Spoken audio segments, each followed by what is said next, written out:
Good evening and welcome back to the Imaginary Gallery. It's TJ, your host. Tonight we'll be digging into the Narcissist bag of tricks. These tricks are also played by the other cluster B creatures within that same family of personality disorders. But one of their weapons and tools is called projection. And I'm sure you've heard of projection. It's basically when a person accuses another person of doing something that he or she is actually doing. So if I'm lazy and I lay around the house day and night, then one day you're off work and you're laying down and I say, "You're so lazy, all you do is lay there in front of the TV." When you could sit there and think, "Oh my goodness, you're laying down there 24/7.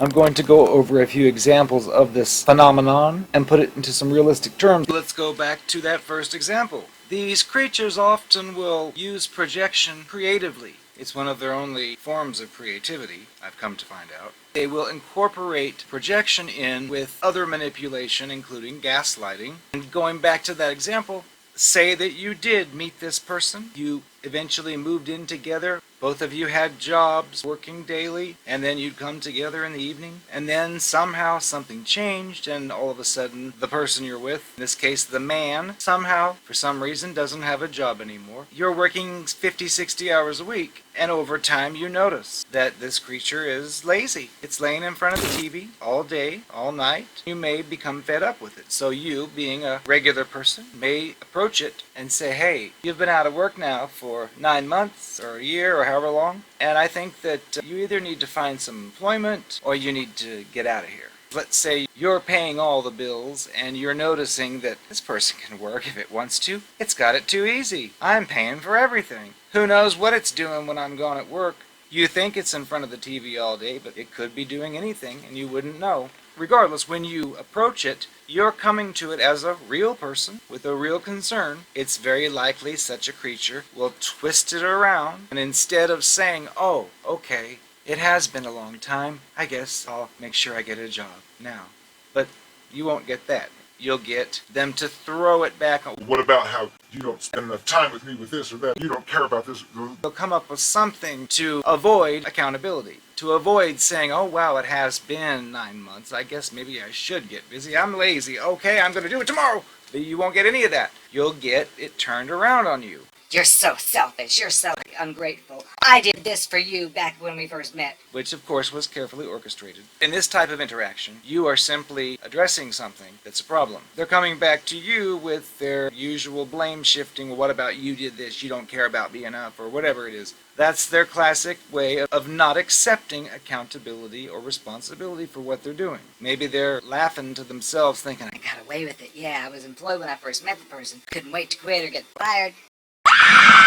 Got it made." Maybe that's the kind of life this person wants and has had before, probably has. It's used to having people take care of it. You're addressing a real concern as an adult, saying, "Hey, we joined this relationship, we were in love, everything was working fine, and then you lost a job and now you're just staying at home. I don't think that's fair. I think maybe we should both be working," or whatever the case is, and you'll still get, What about this? What about that? They have a way of manipulating you into appearing to be like that.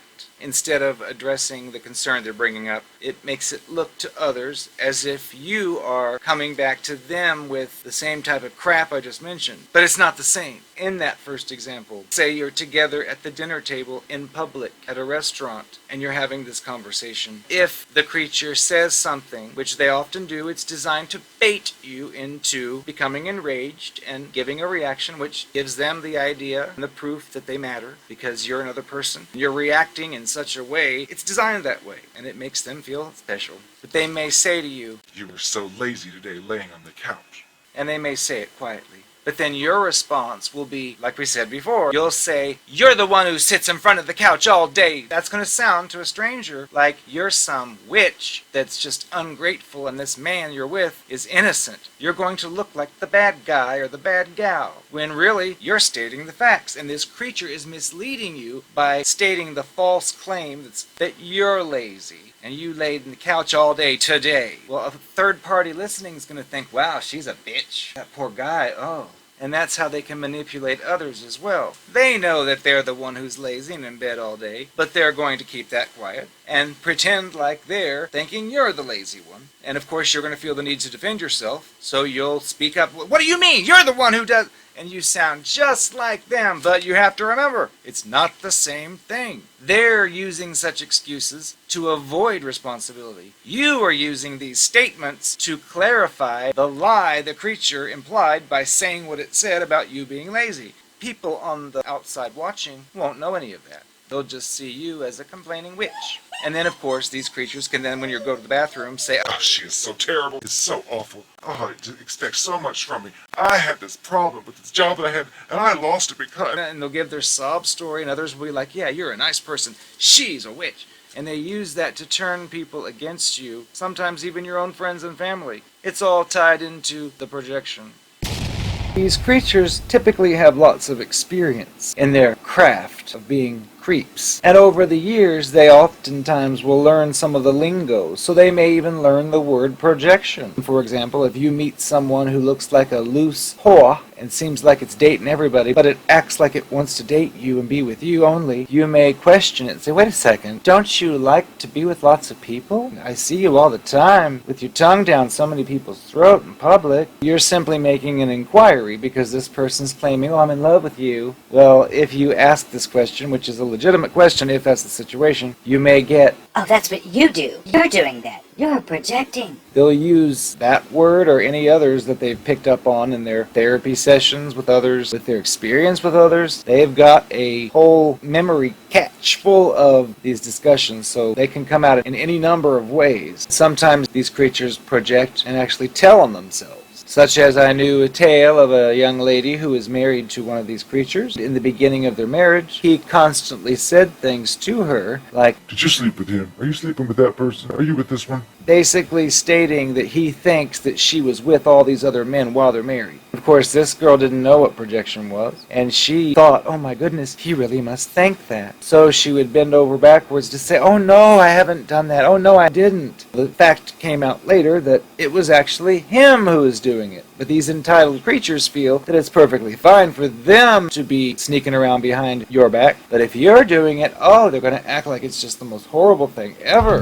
Another thing they may do is say you're more well off than this creature is. You are nice and buy it things here and there, and maybe sometimes it asks for things. Instead of saying you're using me for my money, because it doesn't have any, it might say something like, I get the feeling that you think that I only want to be with you because you spend money on me. and really that's the truth. That's why it's spending time with you, because it wants the money. Another thing these creatures can do is if they've done something horrific, such as broken every rule they claimed to obey, like never lying, cheating, and stealing, and you found out it did all three, well, you have every right to be angry. So you may say, look, I need to talk to you about this. How could you have lied, cheated, and stolen? You're really angry because these things are forbidden. And yet this creature may say, What's wrong with you? Why are you screaming at me? You're so sensitive. What's wrong? You're the problem here. and they'll twist it around and make it out to be your fault. All you're doing is acting as a customer who didn't get the service requested and expected, so they're asking the manager, hey, what's going on here? They don't deserve to be attacked or told you're being too sensitive, but that's what these creatures will do. And you may actually fall for it and believe it and then think, oh, I better be quiet. And you'll be on eggshells. And they'll manipulate things to send the unspoken message. If you say things I don't like, you won't get my attention. But if you say things I do like and avoid saying things I don't like, then I'll give you my attention. And that's a way to condition you and train you to be the way they want you to be, which unfortunately doesn't work if you're one of those who wants to find logic and reason. They may also play the part of a victim. Like if you did catch them on a horrendous caper of lying, cheating, stealing, and they already know how much you feel about that stuff being terrible, they might say, "You hurt me with those mean words. Why are you putting me down all the time?" and you're thinking to yourself, I'm not putting anyone down, I'm asking a question about an occurrence. But they'll twist it around to make it out as if you are looking for the negative in things and that you have a problem. And they'll tell the flying monkey friends too. Oh, he brings up all these things that have nothing to do with anything. Or it's one of those things they did a year ago and you were onto it then, but they convinced you, halfway at least, that you were wrong about what you thought. And then maybe a year later it came out what you thought was right. You'd expect a big celebration, but the creature will just say, Oh, all he does is bring up things that happened a year ago. and people will say, why do you do that? A year ago, let it go. And they don't understand. Another thing they'll do is at the end of the relationship. Let's say you're with one of these creatures for a while, and over time you realize this person has been in everyone's bed in the city while you were dating it. Maybe you just acted cold and it discarded you, or maybe you discarded it. In situations where you left it, it's very common for it to go to others and say things like, Oh, when I broke up with him or her, I did it because he was too sensitive, he was too insecure. they'll twist it around because we've covered in other videos. These creatures can't very well tell their latest prey. Oh, the last one I scammed so bad it left her in the hospital and she almost died. They're not going to say that. They're going to say, She was so abusive to me, I was in the hospital and I almost died. and they want you, of course, to be like, oh, you poor dear, let me help you. Oh, it's one of their scam tricks. And a lesson I've learned with these creatures is if you see their twisted behaviors and you have a problem with them, you may get the idea to do the same thing back to them, just to show them, which I wouldn't recommend unless you just want entertainment and you realize you're not going to resolve your problem with it. But yes, I'd done that before. When this creature had done that type of thing, I decided to try to show it how ridiculous it is for it to do it. So I had texted one night, oh yeah, I'm going to go out and do this tonight after work with so-and-so. And then it would say, oh, well, you have fun, or something smart, Alec, because it didn't like that I was going to hang out with somebody else. But then I didn't even do whatever it was. So the next day it would say, So, how was it last night at that thing you went to? and I'd say, oh, I ended up not going. Then I'll leave it at that. Well, then a few hours later, I would say, oh, you missed out. It was so fun last night. Oh, I had a blast at that party, or whatever it was. And then they'll be like, What? You said you didn't go last night. and I say, see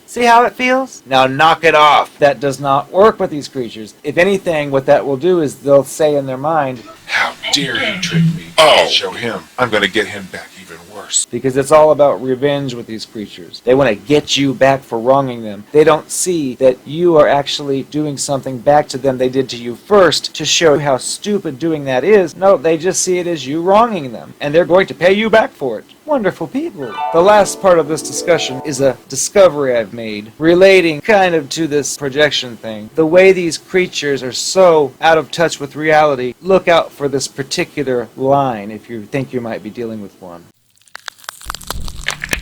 Are you serious? Yes, carry on. Bye. Hi, I am the Narcopath. This is another one of TJ's rotten requests. I beg your pardon. I'm just kidding. You're sick. You're psychotic. TJ wants me to inform you because he heard about how you thought that I just treated people like trash. That I had a phone book full of people's names that I didn't give a crap about. That I helped you suffer in some cases. Honey, people are not anything special to me. I hate them all, pretty much. They're either a target for me or they're an obstacle on the way. And if I find one for me, I still can't stand them. I just use them for what I can get out of them, and then I'm gone. I don't even look back or think about it. You and you sentimental people, I just don't have that in my body. I get what I need and I get out. Sometimes I can get a lot, so I stick around a long time. And I pretend to be everything that they want. Other times, I get it and I get going. The reason I can do that is because I don't care about them. They're just objects to me to be used. They're like toys. They're like cell phones. They're like cars. Get it, ride it, have fun with it, and toss it aside and get another one. That's just the way I am. Maybe that's why it didn't work between us. And I actually had to draw the line when you could actually figure out that I was quoting movie words. I took some dialogue from a movie when we were on a date once and I was trying to express my feelings for you because you did so well at expressing yours for me. Well, honey, I don't have those feelings. So I had to improvise, and I happened to see a certain movie, and I quoted the words from it exactly. And you were finishing my sentence before I could. Oh, I was mortified. I just left. I left you there, and that was it. That's what happened to me, in case you wondered. I wasn't going to face you after that. How dare you know my movie that I'm quoting? It's none of your business. I can't help it. I'm not like you. I don't have real feelings or emotions. I don't even know who I am. I'm like a 7-year-old child trapped in a sexy hot body. So I make the most of it. I don't care if I'm a child. I get what I want, and that's all that matters. Lick my boots, honey.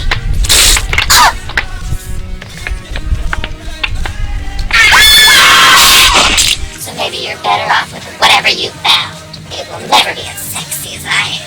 My private parts are going to be on display in New York City. You just wait. That's right, the whole city's going to see my insides. Cut! Wardrobe malfunction.